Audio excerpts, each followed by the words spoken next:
Ah, come on, I'm the one using the car. You? How about you walk home, huh? Starting the new year being bossed around and now being told to walk home alone. The heartless man standing in front of me embarrassingly is my husband, and chuckling behind him. That's his mom and sister, you know the saying, like father like son. Fits them perfectly. My name is Eleanor, and I'm 40 years old.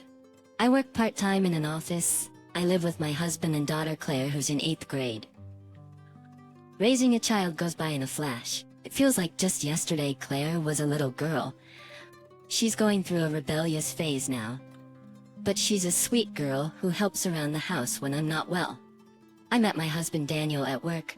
It was a typical office romance. Daniel's not exactly a whiz at his job, but he's calming to be around. Wrapped in his big arms, winters used to feel cozy, but over the years, he's become just plain stifling. The reason being... Ah, for heaven's sake. How long have you been doing housework for us? She hit me with the spatula she was holding. Hey, it makes me feel like I'm not joking around. Because the one attacking me is Daniel's mom, my mother-in-law. We've been at odds since we got married. In her traditional family, family gatherings happen frequently for holidays and ceremonies. Each time, mother-in-law would scold me. You're the wife of the eldest son. Act like it. My problem isn't just my outdated mother-in-law. Hey, Eleanor. There's also my sister-in-law, who snacks on the fried chicken. I prepared for everyone. Are you kidding me? I had a kilo of chicken. Is she a monster or what? I think it, but don't say it. My phone chirps with a notification. I glanced at it and couldn't stop laughing. What are you laughing at? Gross. Mom. Whenever I do something she doesn't like, she calls over my mother-in-law and I get scolded. That's how it's been at my in-laws' place. When I talk to friends, they say divorce is the only option. Of course I've thought about it too. But Daniel, as unreliable as he is Claire's only father. I just have to endure a few family gatherings a year. Besides, it's not like I don't have any allies at these family events. My phone never stops buzzing during family events. Hey, your phone keeps making noise. While stuffing his face, Daniel said this. By the way, he's on his 3rd serving of rice. Oh, maybe it's notifications from Claire's class moms on social media. Huh?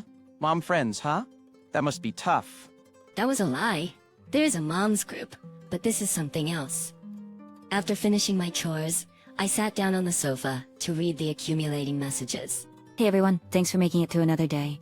God, it was so cold today, wasn't it? Tell me about it. Our place must be the only one that's cold, both in summer and winter. Speaking of which, Eleanor was such a pain to deal with today again, huh? Reading through the group chat, I couldn't help but chuckle to myself. This chat group includes me and Daniel's cousins' wives. While my issues with my mother-in-law might be on the higher end, it turns out the other wives have their share of grievances too. We instantly clicked and became close. Initially, we vented over the phone, but ever since we all got smartphones and joined social media, we've taken to graping here. By the way, while chatting with my sister-in-law, I received a notification. Eleanor, heads up. Your sister-in-law's zipper is down. Hello? I couldn't contain my laughter. And yes, sister-in-law's zipper was wide open. I might have not been able to endure this on my own, but with these allies, it's probably one reason I haven't divorced yet. When I'm getting passive-aggressive comments from my mother-in-law and sister-in-law, Daniel just turns a blind eye. I once came home and tearfully said, "Why didn't you stand up for me?" I've been dealing with their snide comments all day. Daniel responded, "You're overreacting. It's not a big deal, really? Be stronger. What's for dinner?" He said it with such a dismissive look.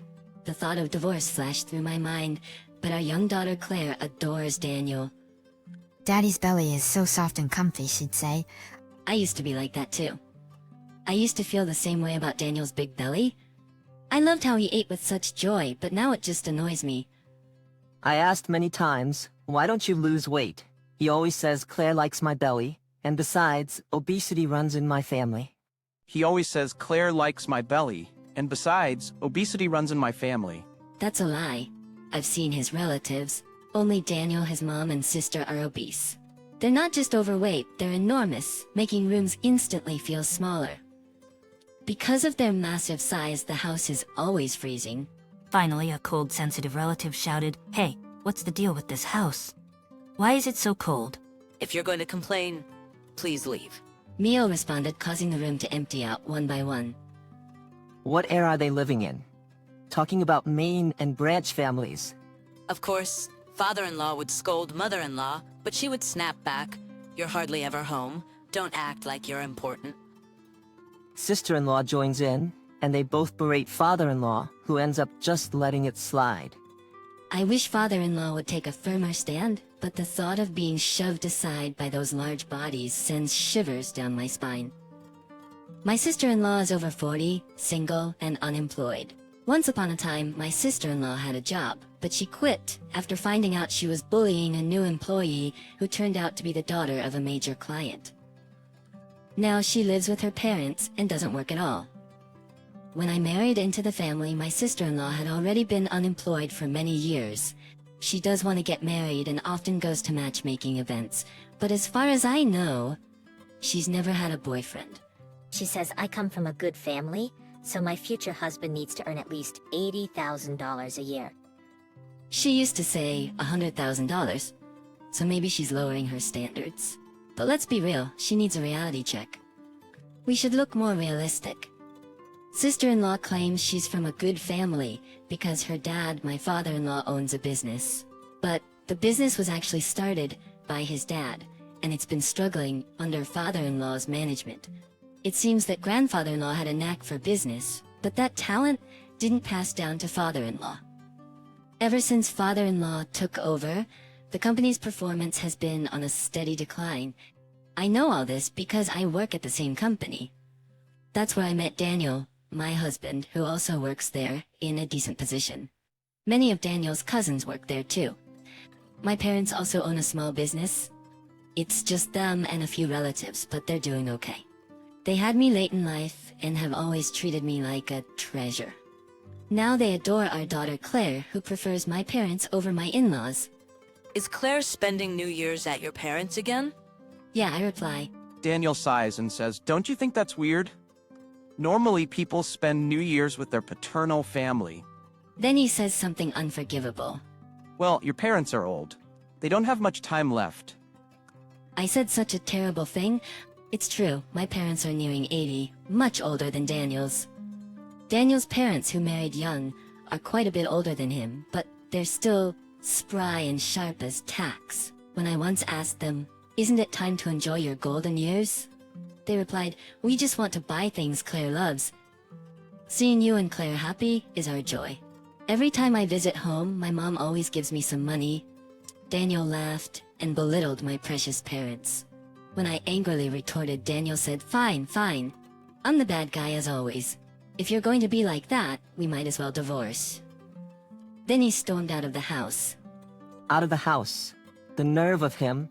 He better be prepared. The following year, on New Year's Day, my parents came to pick up Claire. "Take care. See you later," I said to them. Claire seemed happy to see my parents and said, "I'll let you know how it goes," before leaving.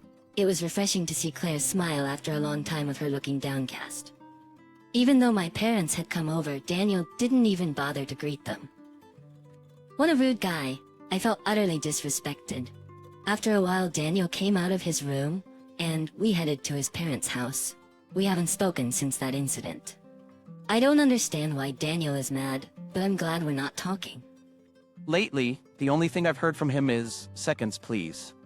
When I ignored him, he clicked his tongue and slammed the rice cooker shut. "Stop taking it out on objects," Claire chimed in. Yeah, stop it, only to be yelled at by Daniel. The atmosphere at home was terrible. As soon as we arrived at his parents' house, his mother said, "Oh, Claire is with the other family again this year? What kind of upbringing is that?" Daniel quickly threw me under the bus. It's Eleanor's poor parenting. Sorry, Mom. You can tell a lot about a person by their upbringing. Hurry up. We're busy with cleaning and preparing meals. This house felt as cold as ever. Upon entering the living room, I greeted the relatives gathered for the new year. Sister-in-law was there, and as expected, she ignored me. Despite the cold, seeing sister-in-law in a short-sleeved shirt and shorts gave me chills. When Daniel sat down, one of the daughters-in-law said, "Here you go," and carelessly served him tea. Everyone was on my side because Daniel had been discussing all his actions in a group chat. Father-in-law was out, so he wasn't there. Seriously? We're all gathered here because Charles said he has something to discuss. Mother-in-law was getting impatient. While shivering and eating, a 5-year-old cousin said, "It's cold in here." She turned on the heater. The next moment, sister-in-law yelled, "Don't touch things in other people's homes, you brat." She snatched the remote from the child and turned off the heater. Naturally, the child was shocked and started crying. "If you're going to cry, why don't you go home?" A grown adult over 40 said this to a 5-year-old. The relatives were furious. "Apologize to my daughter, you worthless woman." We've been putting up with this for the sake of the family, but this is the last straw. We're never coming back. You and your family can go to hell. Sister-in-law, who hadn't expected such a backlash, started crying despite her age. Honestly, everyone was disgusted. Hey, why is everyone blaming my daughter? Don't you feel ashamed? If anyone has a problem, leave. This time, mother-in-law started yelling. This time, mother-in-law started yelling. This family is insane. We're cutting ties with you. One by one, the relatives said this and left. The only ones remaining were Daniel, mother-in-law, sister-in-law, and me. The room felt even colder with fewer people. As I was shivering from the cold, mother-in-law said, "What are you standing around for? The cleaning and meals are done, so you should leave too." Excuse me? I said, "We're spending time as a family, so you should go." Annoyed, mother-in-law told me to leave, so I was happy to oblige. The moment I picked up my car keys, Daniel said, No, I'm using the car. You can walk home." Daniel was unbelievable. He must be trying to annoy me because he doesn't like my recent behavior. They were all watching me, expecting me to cry, with smug smiles on their faces. Why don't you guys walk for a change? Oh, but with those bodies, that might be impossible. I won't be coming back here either. Goodbye. What? I said it with a big smile. Daniel and the others were speechless, their faces turning red. They were always timid around people other than family. I should have done this sooner. I felt lighter, as if I'd grown wings, and even breathing felt easier. As I was about to leave, father-in-law returned with someone. "Oh, Eleanor, where are you going?" "It's unusually quiet here," father-in-law said, and the person with him greeted me. It was William, my former brother-in-law, who had recently become the company president. I am not married. He was single and had been working overseas. He looked handsome, much like father-in-law. It had been years since we last met. William, it's been a while. Mother-in-law told everyone to leave, so they did.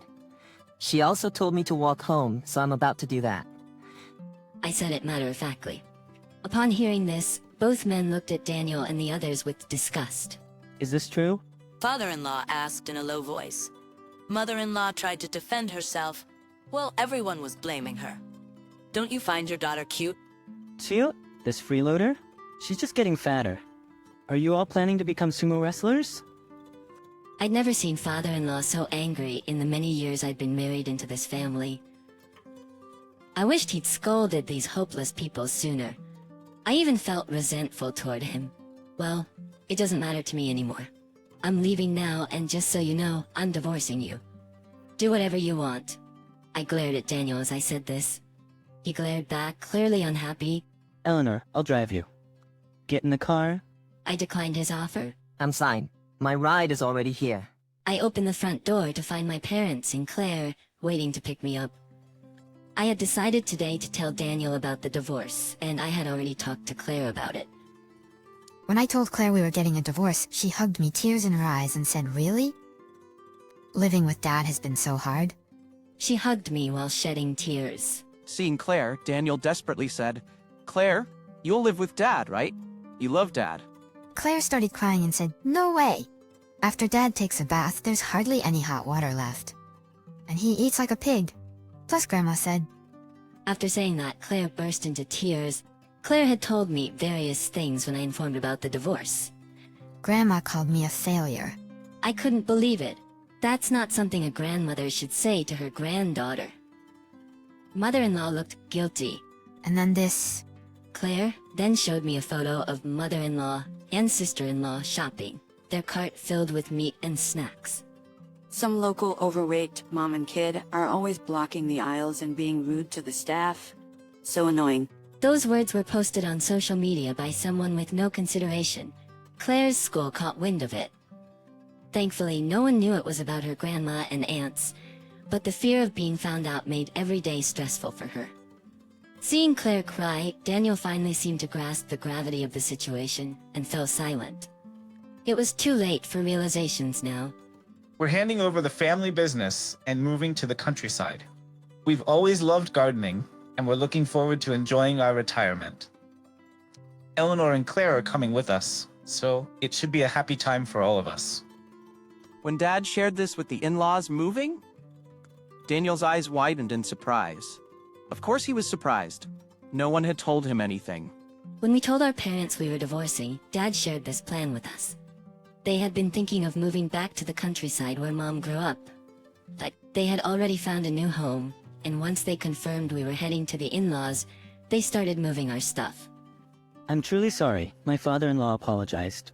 Considering how Eleanor and Claire feel, we have no intention of forgiving you. Excuse us. Dad said his eyes cold and led us to the car. Later, I contacted my father-in-law to resign from my job. I had already discussed the divorce with a close colleague, so the transition was smooth. My father-in-law kept apologizing over the phone, but I cut him off, saying, "It's fine." I left the social media group with the other daughters-in-law, as is. When I announced the finalized divorce, they all congratulated me and thanked me for my hard work over the years. Since the incident at the in-laws during New Year's, some had even improved their relationships with their mothers-in-law. I heard that little girl still occasionally cries remembering what happened, but she's back to her old self and attending preschool. I'm truly relieved. As for my former in-laws, my father-in-law stepped down as the company president. The new president is my former brother-in-law, William. They gathered the family to announce this during New Year's. They had gathered the family during New Year's to announce this.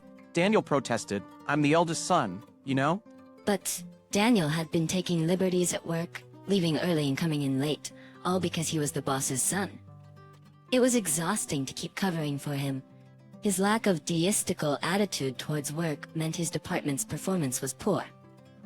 Frustrated both at home and work, my former father-in-law consulted with my former brother-in-law. Turns out he has some business acumen. The company's performance has been gradually improving.